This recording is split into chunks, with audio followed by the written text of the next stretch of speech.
നമസ്കാരം. ഞാൻ ഡോക്ടർ ജയപ്രസാദ് കരുണാകരൻ. എൻ്റെ എല്ലാ മാന്യപ്രേക്ഷകർക്കും എൻ്റെ സ്നേഹവന്ദനത്തെ അറിയിക്കുന്നു. ഇന്ന് നിങ്ങളുടെ മുന്നിൽ ഞാൻ പറഞ്ഞതുപോലെ തന്നെ വൈറസുകളെക്കുറിച്ചുള്ള ഒരു ഇൻട്രൊഡക്ഷനിലെ ആദ്യത്തെ എപ്പിസോഡിലേക്ക് വരികയാണ്. അതിനു മുൻപ് വൈറൽ ഡിസീസിനെക്കുറിച്ച് ഹോമിയോപ്പതിക് മെഡിസിനിൽ ഇത്രത്തോളം ഒരു ക്ലിനിക്കൽ സ്റ്റഡിയിൽ നിന്നുകൊണ്ട്, അതായത് റിസർച്ച് ഓറിയൻറ്റഡ് ആയിട്ട് ക്ലിനിക്കൽ സ്റ്റഡിയിൽ നിന്നുകൊണ്ട് വൈറസുകളെ ട്രീറ്റ് ചെയ്യാനുണ്ടായ സാഹചര്യം, ഞാൻ പഠിച്ച ഹോമിയോപ്പതി എന്ന മഹത്തായ ചികിത്സാശാസ്ത്രത്തിൽ അതിൻ്റെ സാധ്യതകളുണ്ടോ ഇല്ലയോ എന്നുള്ള രീതിയിലുള്ള ഒരു ലോജിക്കലി ഉള്ള ഒരു ചിന്ത, അത് എൻ്റെ ഉള്ളിൽ കിട്ടിയത് കൊണ്ടാണ് ഇത്തരത്തിലുള്ള ഒരു സംരംഭത്തിന് ഞാൻ തയ്യാറായത്. അതിൻ്റെ പ്രധാന കാരണം, ഫസ്റ്റ് ഇയറിൽ, അതായത് BHMS ഫസ്റ്റ് ഇയർ പഠിക്കുമ്പോൾ എൻ്റെ കണ്ണിൻ്റെ കാഴ്ച നഷ്ടപ്പെടുന്നൊരവസ്ഥ ഉണ്ടാവുകയും അതിന് അലോപ്പതിയിൽ ഒരു മരുന്നും ഇല്ലാത്ത ഒരു വിഷയമായി എൻ്റെ മുന്നിൽ വന്നപ്പോൾ ഹോമിയോയിൽ അതിന് മരുന്നുണ്ടെങ്കിൽ ഞാൻ ചികിത്സിക്കുവാൻ തയ്യാറാണെന്നുള്ള ഒരു ദൃഢനിശ്ചയം എടുക്കുവാനിടയായി. അതിൽ എൻ്റെ കണ്ണിൻ്റെ ചികിത്സയ്ക്ക് കണ്ണിലുണ്ടായ റെറ്റിനൽ ആൻജിയോമ, ആ ചികിത്സയ്ക്ക് ക്രയോ സർജറി മാത്രം അല്ലെങ്കിൽ ലേസർ ട്രീറ്റ്മെൻറ്റ് നിൽക്കെ അതിനേക്കാളും വളരെ വ്യക്തമായി ക്ലിയറായി ആ ബലൂൺ പോലെ വീർത്ത് വന്ന രക്തക്കുഴലുകൾ നോർമൽ അവസ്ഥയിലേക്ക് എത്തിക്കുവാൻ ഹോമിയോപ്പതിയിൽ ഉപയോഗിച്ച മരുന്നും ഹോമിയോപ്പതി എന്ന മഹത്തായ ചികിത്സാശാസ്ത്രത്തിൻ്റെ ആ സയൻറ്റിഫിക്കായിട്ടുള്ള കണ്ടെത്തലുകളും എന്നെ വളരെയധികം സ്വാധീനിച്ചു. അന്ന് മുതൽ എൻ്റെ മുന്നിൽ നിന്ന മറ്റൊരു വിഷനായിരുന്നു, ലോകത്തിൽ വൈറസുകൾക്ക് ഒരു ചികിത്സയും മോഡേൺ മെഡിസിനിൽ ഇല്ലാതിരിക്കുമ്പോൾ ഈ വൈറസുകൾ, അവയ്ക്ക് വേണ്ടിയുള്ള ചികിത്സയ്ക്കായിട്ട് ഹോമിയോയിൽ നിശ്ചയമായും മരുന്നുണ്ട് എന്ന് മനസ്സിലാക്കുവാൻ 1-ാം വർഷത്തിൽ എനിക്ക് സാധിച്ചു എന്നുള്ളതാണ്. പ്രധാനമായും നിങ്ങളോട് പറയാം, ഹ്യൂമൻ പാപ്പിലോമ വൈറസ് ഉണ്ടാക്കുന്ന അരമ്പാറ നമ്മുടെ ശരീരത്തിൽ എവിടെയാണെങ്കിലും അതിന് ചികിത്സിക്കുവാൻ ഹോമിയോപ്പതിയിൽ ടോപ്പായിട്ട് നിൽക്കുന്ന ഒരു മെഡിസിനാണ് തൂജ ഓക്സിഡൻ്റാലിസ്. അതൊരു പ്ലാന്റിൽ നിന്നെടുക്കുന്ന മെഡിസിനാണ്.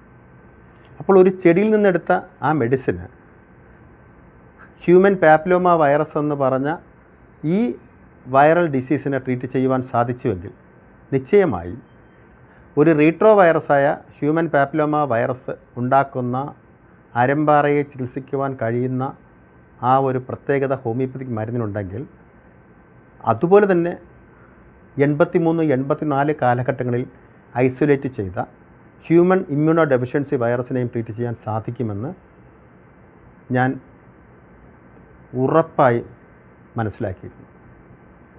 അതുപോലെ തന്നെയാണ് പിന്നീട് വന്ന വേൾഡ് പാൻഡമിക്കായിട്ട് വന്ന കൊറോണ വൈറസ് 2019 വന്നതല്ല. കൊറോണ വൈറസ് ഐസൊലേറ്റ് ചെയ്ത് 1960-കളിലാണ്.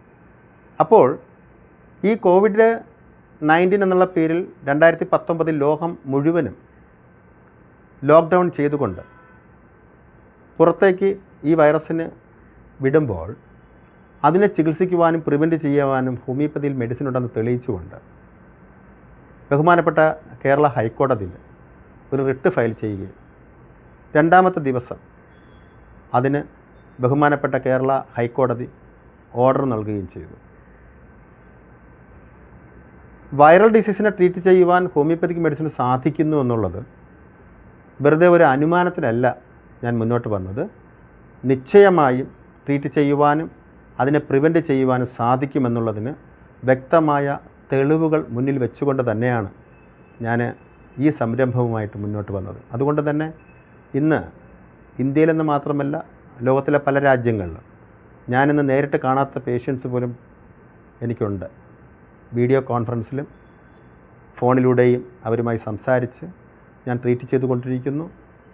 എൻ്റെ പ്രാക്ടിക്കൽ എക്സ്പീരിയൻസ് എന്ന് പറഞ്ഞാൽ ഒത്തിരി വിഷയങ്ങൾ മോഡേൺ മെഡിസിന് ട്രീറ്റ് ചെയ്യാൻ പറ്റില്ല എന്ന് പറയുന്ന പല അസുഖങ്ങളും ചികിത്സിക്കുവാൻ നമ്മുടെ ഹോമിയോപ്പതിയിലെ മെഡിസിനിലൂടെ സാധിച്ചു എന്നുള്ളതാണ് ഏറ്റവും പ്രധാനമായ കാര്യം. അതുകൊണ്ട് വളരെ വ്യക്തമായി നമ്മൾ ഈ ഹോമിയോ മെഡിസിൻ്റെ ആക്ഷനും വൈറൽ ഡിസീസിൻ്റെ പ്രത്യേകതകളും വ്യക്തമായി നമ്മൾ ഡിസ്കസ് ചെയ്യുന്നതിന് ഈ പ്ലാറ്റ്ഫോമിൽ നിങ്ങളെല്ലാവരെയും ഞാൻ അതിലേക്കായി സ്വാഗതം ചെയ്യുകയാണ്.